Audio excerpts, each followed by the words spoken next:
My name is Emma Chen, and my story begins with dirt under my fingernails and the delicate scent of lilies floating on the air. My little flower shop, Blooming Dreams, was nestled between the towering skyscrapers of downtown Seattle, a vibrant burst of life amidst the gray monotony of steel and concrete. Another orchid gave up the ghost? I asked Sarah, my sole employee, as she gingerly removed a wilted plant from the front display. Third one this week, she replied with a weary sigh, her brow furrowed. Maybe it's time to stop stocking them. I shook my head, taking the plant from her hands with care. No, we just need to figure out what's wrong and adjust their care. Every plant can thrive with the right attention. That belief had been my guiding principle since childhood. Growing up in rural China, I spent endless hours in my grandmother's garden, absorbing the unspoken language of plants. While other children played with toys, I buried myself in the intricacies of cultivation and the mysteries of hybridization. Emma, you have magic in your hands, my grandmother would say as she watched me coax sickly plants back to life. Remember, the strongest flowers bloom in the harshest conditions. At the time, her words seemed abstract. Now they were the foundation of my life. My journey to America began with a scholarship to study botanical sciences. The transition was far from easy: new culture, new language, and an unrelenting need to prove myself. Yet, like the wildflowers I admired, I thrived in unlikely soil. That's how I met James Wheeler. He stumbled literally into my life during my final year of grad school. Rushing to a business meeting, he barreled into my research greenhouse, scattering soil samples everywhere. "I'm so sorry," he exclaimed, crouching to gather the mess. I wasn't watching where Whoa, what are these? His gaze landed on my pride and joy. Hybrid roses I'd spent months perfecting. Their deep purple petals glimmered with silver edges as though dusted with moonlight. "They're my thesis project," I said, hastily inspecting the blooms for damage. "I'm developing resilient varieties for urban environments." "They're stunning," he murmured, and for the first time, I really saw him. Tall, sharp-suited, with warm eyes and a disarming smile. "I'm James, by the way, and I think you just saved my day. I need a unique gift for a client." I sold him 3 roses that day. A week later, he returned, not for flowers, but to ask me to dinner. Our love grew like a well-tended garden, steady, natural, and full of discovery. James worked in corporate finance, a world of sharp suits and strategic deals. But he appreciated the artistry of my work, and I began to admire the structure in his. "You see the world differently than anyone I've ever known," he told me one evening as we strolled through a botanical garden. A year later, we married in a simple ceremony adorned with flowers I'd grown just for the occasion. It was perfect until I met his family. The warning signs appeared early, at our engagement dinner. James's mother, Victoria Wheeler, scrutinized me with icy precision, while his sister Patricia barely hid her smirks. "A florist?" Victoria asked, her voice laden with disbelief. "I thought you said she studied sciences, James." "She has a master's in botanical sciences," James defended. "Emma's work is revolutionary." Victoria waved a dismissive hand. "Yes, but surely you won't continue with that little hobby after the wedding? The Wheeler name has certain standards." James tensed beside me, but I held my ground, recalling my grandmother's words. "Actually," I said evenly, "I'm opening my own shop after graduation. The lease is already signed." The silence was deafening. Patricia raised an eyebrow, her lips curling. "A shop? How entrepreneurial." "Well," Victoria sighed, "every family has its quirks. Just keep it discreet, dear." James squeezed my hand under the table, but he didn't speak up. It was the first crack in our otherwise perfect world. Over the next 2 years, I channeled my energy into my shop, a labor of love that Victoria despised. What none of them knew, not even James, was that I had a plan. During my master's program, I developed patented hybrids, disease-resistant, longer-lasting varieties that could thrive anywhere. Suppliers showed interest, but I played my cards close. "Emma, you've got to see this." Sarah burst into my office one morning, brandishing her tablet. Wheeler Corp just announced a sustainable luxury hotel initiative with rooftop gardens. I smiled, setting down my pruning shears. My in-laws had no idea that their grand vision was about to intersect with mine. That evening, James came home beaming. "Did you hear about the announcement? Dad's been working on this for months. It's going to transform the company." "That's wonderful," I said, arranging a bouquet of my special roses. Mom's hosting a dinner to celebrate this weekend, he added hesitantly. They want us there. I raised an eyebrow. Are you sure your mother wants the shopkeeper at her event? He ran a hand through his hair, his telltale sign of unease. They're trying, Emma, please. Reluctantly, I agreed. That night, as I finalized a deal that would secure my hybrid's future, I received an email that made me smile. Everything was falling into place. The dinner was held at the Wheeler estate, a mansion dripping with opulence and thinly veiled contempt. Victoria greeted me with a practiced smile that didn't reach her eyes. How's your shop, dear? Still managing to scrape by. The room chuckled politely. Patricia, now a senior executive, smirked into her glass. It's quaint, really, she added. We're working with top-tier experts for the hotel gardens, far beyond the scope of a retail shop. I smiled, unbothered. If only they knew. The dinner unfolded with its usual symphony of veiled barbs and carefully crafted insults. James remained uncomfortably quiet, his occasional apologetic glances doing little to shield me from the barrage. His silence, though familiar, was no less painful. So Emma, Victoria said, her voice cutting through the room like fine crystal. James tells me you're often at the shop late into the evening. It must be exhausting dealing with retail customers all day. Surely you've considered something more appropriate for a Wheeler. I set down my fork deliberately, meeting her gaze without flinching. Actually, the dining room door creaked open, interrupting me. The sudden hush that fell over the table was palpable as everyone turned to see who had entered. Victoria's polished smile faltered the moment she recognized the man standing in the doorway. Marcus, Victoria exclaimed, practically launching herself from her seat. What an unexpected delight. We weren't expecting you until next week's board meeting. Marcus Chen, a commanding presence in any room, smiled politely, his sharp eyes sweeping across the table before landing on me. I heard there was a celebration tonight. Thought I'd stop by. Hope I'm not intruding. Patricia, ever eager to align herself with power, quickly motioned to the empty seat beside her.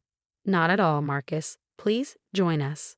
We were just discussing our exciting hotel project. Ah, the Green Hotels Initiative, Marcus said, his tone betraying little. Actually, that's part of why I'm here. His gaze returned to me and his smile widened. Emma, could we have a moment? The silence was deafening. Victoria's carefully curated composure cracked as confusion etched across her face.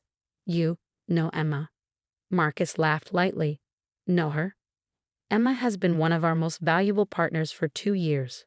Those revolutionary hybrid plants you're using in your hotel project? They're all her creations. Victoria's expression froze mid-smile. The room seemed to hold its collective breath. That's impossible, Patricia stammered. She runs a little flower shop. A flower shop that's been ground zero for some of the most innovative botanical research in recent years. Marcus corrected smoothly. Emma's hybrids are transformative, beautiful, resilient, and exactly what the Asian market demands. In fact, that's why I'm here tonight. He stepped forward, pulling an envelope from his jacket pocket. The board approved your terms, Emma. We're ready to proceed with exclusive distribution rights for all 15 of your patented varieties. James finally broke his silence, his voice hoarse. Emma, what's going on? I took a deep breath, feeling the weight of the moment. Remember the hybrid varieties I worked on during grad school? The ones you said were incredible? I've been refining them ever since. Now, they're ready for mass production. Mass production, Victoria echoed faintly, as if the words themselves were foreign. Indeed, Marcus said, clearly enjoying himself. Emma's hybrids are uniquely suited to luxury hotels and high-end developments. They're durable, exquisite, and most importantly, exclusive. The licensing fees alone are significant. Patricia's champagne flute slipped from her hand, shattering the silence as it hit the table. The deep red liquid spread across the immaculate tablecloth like a blood stain. No one moved to clean it. But you're just a florist, Victoria sputtered. You arrange bouquets and water plants. That shop, I said calmly, has been my research and development lab. Every plant, every arrangement has been part of an experiment. We've collected years of data that's now invaluable. Marcus nodded. Which is why we're not stopping with licensing. We'd like to fund your continued research, Emma. The board is prepared to offer a $50 million annual development budget. Victoria's face drained of color as her world unraveled. James stared at me as though seeing a stranger. Patricia's mouth opened and closed, no words escaping. Finally, Patricia found her voice. Why didn't you tell us? Would you have believed me? I asked evenly. From the moment I joined this family, you've made it clear how you see me. As a simple shopkeeper, someone beneath you. What would change if I told you? But James knew, didn't he? Victoria demanded, her tone accusatory as she turned to her son. James shook his head slowly. I didn't. No, I said quietly. You didn't? You saw what you wanted to see, just like the rest of your family. Marcus cleared his throat, reclaiming the room's attention. There's one more thing. Given the importance of Emma's hybrids to the hotel project, we'd like her to oversee the entire supply chain. To that end, we're proposing to acquire controlling interest in Wheeler Corp's botanical division. Victoria's head snapped up, her carefully maintained composure cracking. You want us to report to her? Actually, I interjected, I already do. I finalized the purchase of Green Life Industries, your primary supplier, this morning. Chaos erupted. Patricia shouted about betrayal and corporate hierarchy, while Victoria collapsed back into her chair, clutching her fan as though it could revive her sinking pride. James said nothing, his silence louder than the clamor around us. This is unacceptable. Victoria finally screeched. James, you can't allow this. I turned to my husband, my voice calm but firm. James hasn't been part of my business decisions, just as he's never been part of your constant belittling. He didn't speak up then, and I doubt he will now. Emma, James began weakly, but I cut him off with a look. Marcus touched my shoulder gently. Shall we? He asked, holding the contracts in hand. As we left the dining room, Victoria's thin, strained voice followed us. James, do something. But there was nothing left to do. The walls of their assumptions had crumbled, leaving only the truth they had refused to see. In my spacious office at Chen Agro Corp's Seattle headquarters, Marcus and I finalized the contracts. The city lights sparkled like distant stars, a reminder of how far I had come. You could have told them sooner, Marcus said, watching me sign the final document. Would it have made a difference? I asked. They needed this moment to understand the cost of underestimating someone. And James? I hesitated, the pen hovering over the page. That's a conversation for another day. When I returned home, James was waiting, his silhouette framed by the darkened window. Were you ever going to tell me? He asked, his voice low. Would you have listened? I countered. Or would you have seen only what your family sees? That's not fair, he said, his voice breaking. I loved you for who you are. Did you? I asked quietly. Or did you love the idea of the wife who made you look broad-minded? The florist you could see past. He didn't answer. He didn't need to. The weeks following that fateful dinner party marked a seismic shift, not only for Wheeler Corp, but for the lives orbiting its influence. News of the revelation spread like wildfire through Seattle's corporate circles, altering alliances and reshaping the power dynamics of an elite that prided itself on appearances. Victoria Wheeler, ever the consummate society strategist, launched a campaign to salvage her reputation. Emma always had promise, she declared at a high-profile charity gala, her voice strategically loud. We simply believed in giving her space to realize it. Though I wasn't present, Sarah, my shop manager and newfound informant, relished relaying such moments. She came by the shop, Sarah reported one morning, barely suppressing her laughter. Asked if she could join our exclusive client list. I looked up from the research report I was reviewing. What did you say?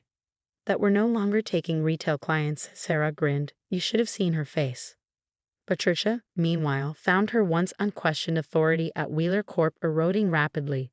Board members who had previously dismissed my contributions now sought my guidance on critical decisions.